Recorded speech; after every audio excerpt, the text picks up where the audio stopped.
Berawal pada abad ke-20 ketika musik Melayu Deli mulai populer dan terus berkembang di wilayah Sumatera Timur. Musik tersebut awalnya dimainkan akustik dengan menggunakan akordeon, gendang, biola yang dipopulerkan oleh Hussein Bawafi dan Muhammad Mashabi. Kemudian musik Melayu akhirnya masuk ke Batavia atau yang kita kenal Jakarta hingga melahirkan grup musik bernama Orkes Melayu. Mereka dikenal karena membawakan musik Melayu khas pantai timur Sumatera dan semenanjung Malaysia dengan menampilkan berbagai alat musik seperti rebana, gambus, gong, rebab, dan serunai. Di periode tersebut, politik anti barat yang digaungkan oleh Presiden Soekarno membuat grup musik seperti Orkes Melayu harus menghasilkan musik original. Mereka mulai menambahkan keroncong dan pengaruh musik tradisional India yang selalu muncul dalam film Bollywood. Perubahan musik Melayu yang diciptakan oleh Muhammad Mashabi berhasil melahirkan gaya musik yang lebih ritmis dan emosional yang kemudian dikenal sebagai dangdut.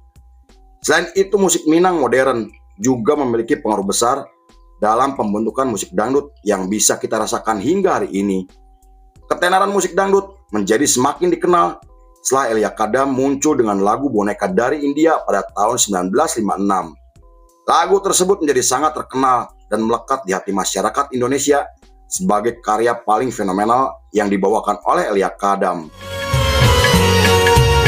Hatiku gembira datang dari India, boneka cantik, boneka baru. Sejarah musik dangdut adalah kisah yang kompleks karena lahir dari perpaduan budaya antara India, Arab, dan Barat. Menurut beberapa sumber, dangdut bukan hanya tentang musik, melainkan bentuk ekspresi sosial kelas bawah untuk mencerminkan dinamika sosial, moralitas, dan kelas dalam masyarakat Indonesia. Pengaruh musik dangdut dalam kehidupan sosial, budaya, dan politik memiliki dampak besar karena mencakup berbagai aspek. Meski dianggap musik rakyat kelas bawah dan masyarakat miskin, namun musik tersebut memiliki daya tarik dan kekuatan ekspresi yang luar biasa. Banyak lagu dangdut yang menceritakan fakta, kehidupan, perasaan yang dialami oleh masyarakat Indonesia seperti kemiskinan, ketidakadilan sosial, cinta tak direstui, dan pekerja migran atau TKI. Hal itu membuat masyarakat menyukai musik dangdut hingga digambarkan oleh para jurnalis sebagai musik rakyat Indonesia. Dalam artikel yang ditulis oleh Wikipedia, musik dangdut awalnya dikenal sebagai Orkes Melayu, namun berubah setelah Putu Wijaya dari majalah Tempo merilis artikel dengan menggunakan kata dangdut.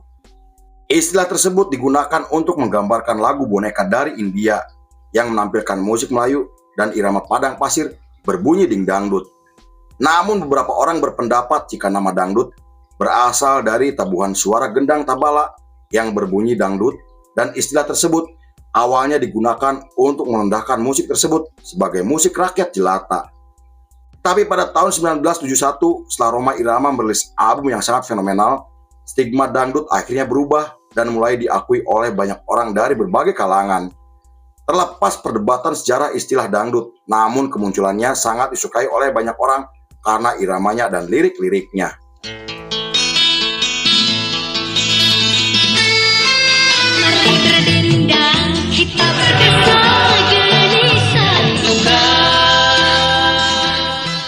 Pada tahun 1970, musik dangdut terus berkembang setelah pemerintahan Indonesia mulai terbuka terhadap budaya barat.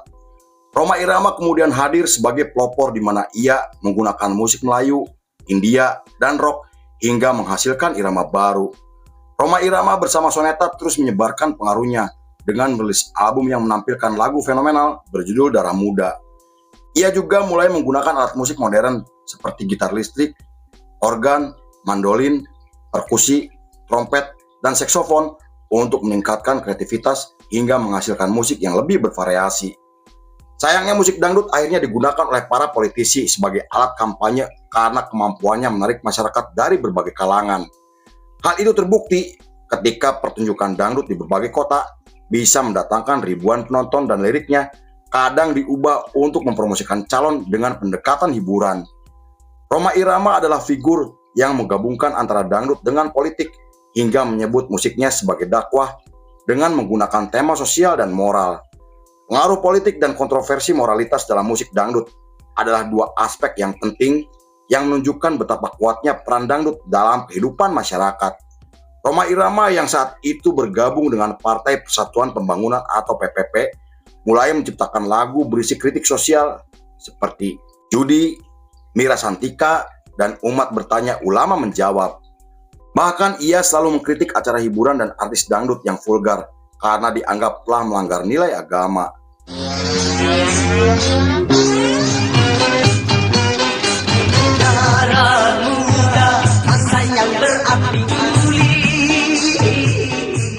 Di tengah ketenaran musik dangdut yang semakin meningkat, Rhoma Irama konon terlibat konflik dengan Ahmad Albar dari God Bless karena statementnya yang menyinggung pecinta musik rock di seluruh Indonesia. Saat diwawancara, Rhoma menyatakan jika musik rock adalah musik setan yang akan merusak moral dan membangkitkan hawa nafsu. Tak hanya itu, ia juga mengkritik pertunjukan musik rock yang selalu menimbulkan kekerasan dan mabuk-mabukan. Bahkan, Rhoma sampai merilis lagu berjudul Rock Dangdut untuk menyindir musik rock, dan lagu tersebut ia tunjukkan jika musik dangdut adalah musik paling bermoral dan sangat agamis. Padahal Rhoma sendiri awalnya seorang gitaris rock yang terinspirasi dari musik barat hingga sempat bergabung dengan grup band bernama Orkes Melayu Purnama. Pertentangan antara dangdut dan musik rock di Indonesia adalah bagian dari sejarah yang tidak akan terlupakan karena konflik tersebut bukan hanya tentang musik, melainkan berbagai aspek seperti kelas sosial, ideologi, dan moralitas. Anak muda dari kalangan kelas menengah dan dari perkotaan memilih menyukai musik rock karena menurut mereka musik dangdut dianggap sebagai musik kampungan. Pencinta musik rock selalu tampil dengan gaya hidup yang bebas dan lebih modern dengan pakaian yang nyentrik juga hedonis. Para jurnalis sampai menggambarkan konflik tersebut sebagai pertarungan kelas dalam budaya pop yang menarik perhatian banyak orang. Kemudian Rhoma Irama dan para pengikutnya mengusung musik dangdut sebagai sarana dakwah dan menganggap jika para pencinta musik rock sebagai individualistik, tak bermoral, dan kebarat-baratan.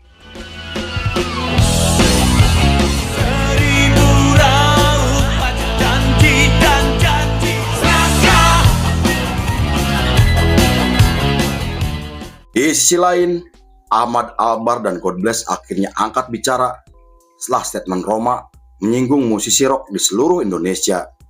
Mereka menyebut Rhoma Irama sebagai orang munafik karena sebelumnya ia juga pernah memiliki band dan membawakan musik rock. Para penggemar rock sampai menuduh Rhoma Irama mabuk agama karena dianggap merasa paling benar dan paling bermoral. Sejak saat itu kedua pencinta musik tersebut selalu terlibat bentrok hingga terlibat perkelahian secara fisik, dan peristiwa yang terjadi digambarkan sebagai ajang pertempuran antara pencinta dangdut dan penggemar musik rock. Saat itu promotor musik sampai menyelenggarakan pertunjukan Soneta dan God Bless yang dianggap sebagai momen paling ikonik dalam sejarah musik Indonesia. Beberapa orang berpendapat pertunjukan Soneta dan God Bless dianggap sebagai ajang adu kekuatan massa dan musik hingga menjadi simbol pertarungan dua ideologi budaya dan kelas sosial. Banyak media menyimpulkan jika God Bless lebih unggul dari teknis dan kreativitas, sedangkan Soneta unggul dalam jumlah massa dan pendekatan dengan masyarakat.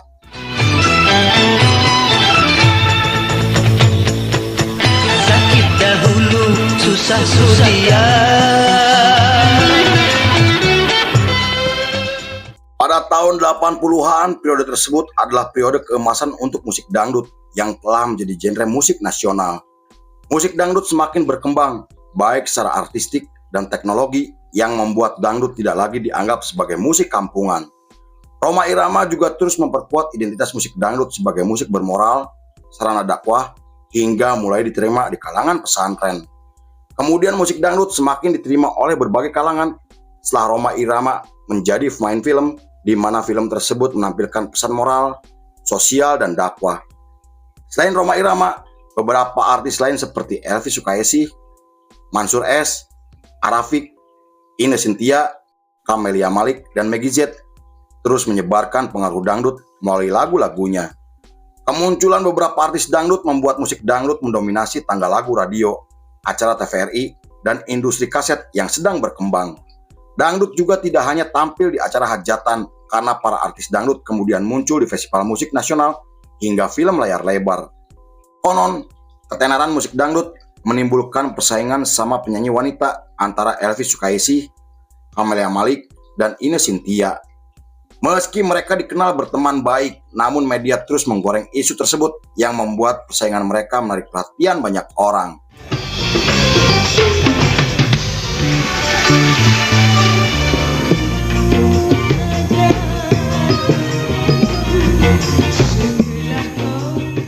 Pada awal tahun 90-an, dangdut semakin berkembang di wilayah Jawa sampai melahirkan subgenre baru yang dikenal sebagai dangdut koplo. Genre tersebut dikenal karena menampilkan ritme yang lebih cepat dan penuh hentakan dengan suara kendang kempul dan pengaruh dari musik tradisional Jawa Timur. Dangdut koplo kemudian tumbuh dan terus menyebar di daerah Pantura terutama Jawa Timur dan Jawa Tengah seperti Tulung Agung, Jombang, dan Surabaya. Menurut beberapa sumber, nama koplo diambil dari istilah bahasa Jawa yang berarti fly atau teler, dan konon musik tersebut bisa membuat pendengarnya merasa teler akibat hentakan musik seperti efek minuman keras atau pengaruh pil yang populer di kalangan para remaja jalanan. Dangdut koplo juga memiliki karakteristik yang sangat mencolok, di mana penyanyi perempuan akan menampilkan aksi panggung yang energik, goyangan yang seksi, dan busana yang sangat mencolok. Pemain kendang juga selalu melakukan atraksi yang membuat para penonton mulai bergoyang dan ikut menari di atas panggung. Pada tahun 2000, musik dangdut mengalami transformasi visual dan koreografi yang lebih sensual setelah munculnya penyanyi Inul Daratista, Zaskia Gotik, dan Dewi Persik. Mereka tampil dengan goyangan khas yang sensasional seperti goyang bor, goyang itik, dan goyang gergaji. Hal itu membuat mereka menerima banyak kritikan dari berbagai pihak karena dianggap terlalu vulgar, tidak pantas, dan bertentangan dengan norma agama dan moral bangsa Indonesia. Inul Daratista pernah dicekal dan mendapatkan tekanan moral hingga dikritik oleh Rhoma Irama karena menuduhnya telah merusak citra musik dangdut. Komisi Penyiaran Indonesia atau KPI juga sampai meminta acara televisi untuk tidak mengundang penyanyi dangdut yang sengaja mengumbar bagian tubuhnya di hadapan publik.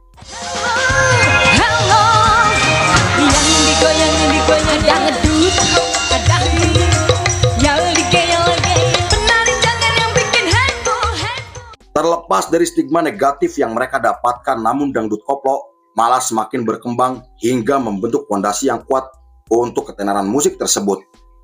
Kemunculan grup orkes koplo seperti New Palapa, Monata, dan Sera menjadi bagian penting untuk perkembangan musik koplo di Indonesia. Mereka juga mulai membawakan musik dangdut klasik dengan irama yang lebih cepat sampai menciptakan tren baru di dalam dunia dangdut. Meski semua televisi menolak menampilkan dangdut koplo karena dianggap terlalu vulgar dan tidak mendidik, tapi musik tersebut terus berkembang melalui panggung rakyat, acara hajatan, dan komunitas pencinta dangdut. Pada tahun 2010, era tersebut dikenal sebagai era paling penting untuk perkembangan musik koplo yang awalnya hiburan rakyat berubah menjadi bagian dari musik yang populer di Indonesia. Video pertunjukan dari grup Monata, Sera, dan New Palapa muncul di YouTube dan mulai mendapatkan perhatian dari para pencinta musik dangdut di luar Jawa. Lagu-lagu koplo juga mulai digemari oleh para TKI yang bekerja di negara seperti Malaysia, Hong Kong, Taiwan, dan Arab Saudi. Video dan karaoke dangdut koplo menjadi sangat digemari oleh para TKI untuk mengingat atau mengenang kampung halaman mereka. Nyanyi bareng ya. Polisi, aku kecil, mamaku bertanya.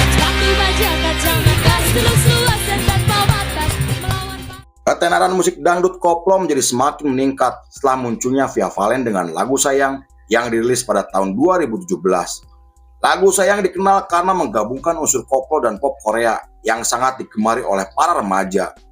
Beberapa penyanyi seperti Nela Karisma, Rena KDI, dan Happy Asmara mulai menunjukkan bakatnya sampai melahirkan istilah baru yang dikenal sebagai koplo milenial. Sejak saat itu musik koplo yang sebelumnya dianggap vulgar dan kampungan mulai dilihat sebagai identitas musik modern. Dangdut koplo juga mulai diterima di televisi seperti di Akademi dan Inbox SCTV yang membuat musik tersebut semakin dikenal secara internasional. Bahkan beberapa artis dangdut sampai menyatukan dangdut koplo dengan berbagai genre yang kemudian melahirkan musik seperti pop koplo, reggae koplo, dan DJ koplo. Terlepas dari sejarah dangdut yang selalu menimbulkan pro kontra, namun musik tersebut memiliki dampak budaya dan sosial hingga menjadi simbol untuk rakyat kecil dan kelas pekerja. Dangdut koplo bukan sekedar musik, melainkan fenomena sosial yang mampu menggabungkan antara identitas daerah, kelas sosial, dan hiburan masyarakat kelas bawah.